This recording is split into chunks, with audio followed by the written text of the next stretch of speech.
Do you think you know the story of Theo Huxtable? The lovable, goofy son from The Cosby Show?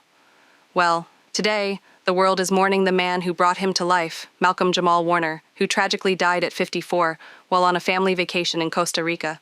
But the story of Malcolm-Jamal is far more complex and fascinating than just his time on that iconic sitcom.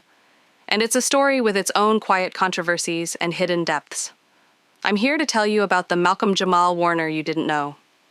We all remember Theo, the character that made him a household name.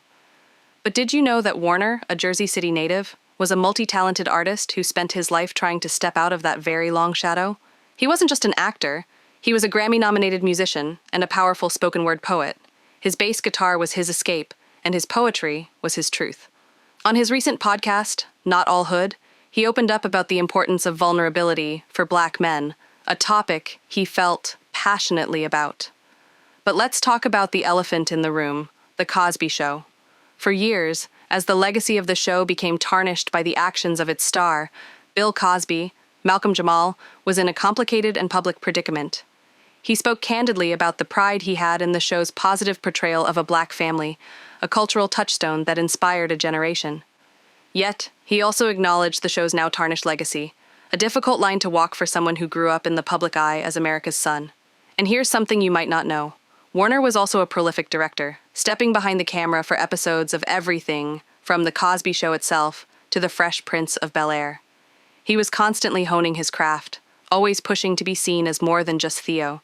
He found love and fatherhood later in life and fiercely protected his family's privacy, a stark contrast to his very public childhood.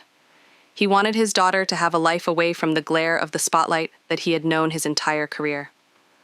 Malcolm-Jamal Warner's story is one of immense talent, quiet strength, and the ongoing struggle to define oneself in the face of overwhelming public perception.